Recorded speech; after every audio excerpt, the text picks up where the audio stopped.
Oggi siamo qui con la nostra agente di immigrazione Rina Augustin. Ciao Rina! Ciao! Parleremo del visto skilled, che è il visto più bello, tutti vogliono il visto skilled, ma che cos'è? Rina, everybody wants the skill visa, so Yes. when they contact me in Italy on the contact form, they're like, I want to migrate with skill visa. That's right. So why? All right, the reason is you do not need a sponsor. So how amazing it would be that you are sitting in Italy and you can get your direct permanent residency. There are some eligibility requirement, okay? Now, let's talk about the 189 visa. Example, if you are an engineer, okay, mechanical engineer, you need to have a minimum 65 points for any occupation which is in the list of the occupation list of Australia, okay? Minimum is 65 points, more the points, better the chances of your file to be picked up. So, minimum 65 points, age also gives you points, so younger the better, but with over 8 years of work experience. So, especially people who are between 25 to 35 years of age, they actually qualify a lot for a skilled visa.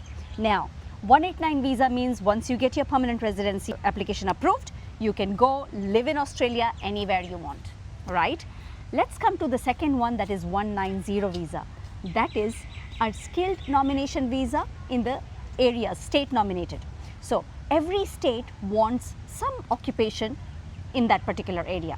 So they say, all right, if you're a chef, you can come to Tasmania, live there for 3 months. After 3 months, you can put the expression of interest. So you put the expression of interest, you actually maintain 20 hours per week work, show them the pay slips, and then you can put the expression of interest and you qualify and be eligible to apply for that particular visa. So that's 190 visa. Every state requirement is different. Let's come to the 491 visa. Now the 491 is a regional sponsored skilled visa where you get 15 extra points. So that will increase your points, and once you get that visa, you get 5 years of visa. From there, 3 years you have to be in the country, in that area, live there, work there, and then after 3 years you apply for your direct permanent residency. So that is the skilled migration. Quindi abbiamo visto che ci sono 3 tipi di visto, ci sono 2 tipi di visto che sono skilled, quindi visti permanenti regionali, mentre invece un altro visto, che è il visto 189, riguarda tutta l'Australia. Adesso faccio a Rina una domanda difficile. I'm going to ask you a difficult question. Yeah. What's the difference between 190 and 491? How can I choose between the two? All right. Now, you can't just apply 190 in all states, only when they require, when they ask, okay, you are eligible, apply. Same, if you're not being qualified for 190, you are qualified for 491, right? The difference is when you get a 190, you're a permanent resident. But when you get 491, you get only 5 years of visa, where you have to move to that state, live there for 3 years, work there for 3 years. After that, you apply for permanent residency. So 190, you get your PR, whereas 491, you get 5 years of visa, where after 3 years you apply for your permanent residency. So is it a bit easier to get a 491 in comparison to the 190? I wouldn't say easier. I cannot answer that, but yeah, usually you can either qualify for both, or you qualify for one and you apply your expression of interest. Fantastico, allora vediamo insieme di nuovo quali sono i requisiti, facciamo un ripasso. So we're going to talk about the requirements again, we're just going to do a list of the requirements just to be sure we are on the same page, and we also understand that what we need to do. We need to study English, obviously. That's right, absolutely. So for skilled migration, you need to have a skill, right, and get the skills assessment done.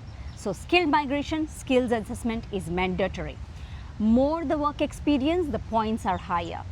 Age 18 to 25 is different points to 25 to 33. 25 to 33 you get 30 points, whereas under 25 you get 25 points. So the points go lower, and then above 33 the 5 points decreases again, you go back to 25.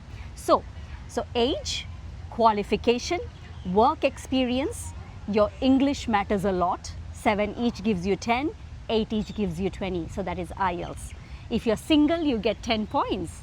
If you have a partner, your partner can contribute 5 points by giving the examination of English and get the competent English, and plus the 5 extra points can be added if their occupation is in the skill list and they get the skills assessed. So total 10 points if you have a partner, to get the English and skills assessed, right?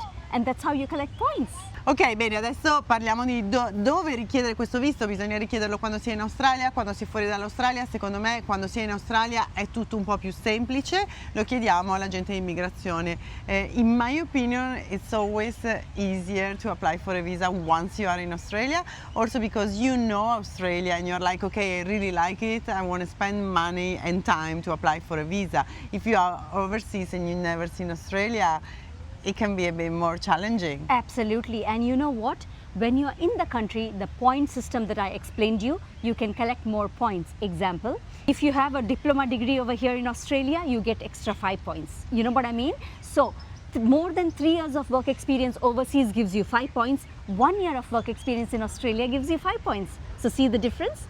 And also to increase the points, you can give NATI examination, which is a translation examination.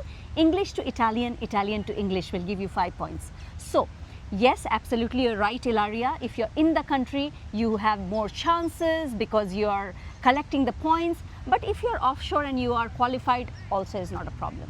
Vediamo un'ultima cosa, l'importanza, come diceva Rina, di avere una qualifica in Australia. Let's talk about another thing.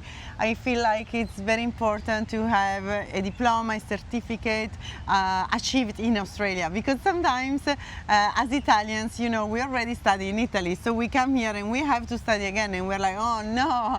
But actually it can be very useful for the skill visa, we were saying. Absolutely, absolutely. It contributes to the point, and you also understand the lifestyle, the living style, the qualification, everything you learn in this particular country when you are here for a year or two, you know. How does the work system work? How does the school work? Education works. So contributing the point and also assimilating in the community, you learn that. So I personally feel when you come to Australia, yes, study English, join a diploma course, join a trade course if you are, you know, if you would like, which definitely is going to contribute to the points. Yeah. Grazie Rina, ti è piaciuto questo video? Lascia un like, fammi una domanda sull'Australia e iscriviti al canale YouTube. Ciao! Ciao!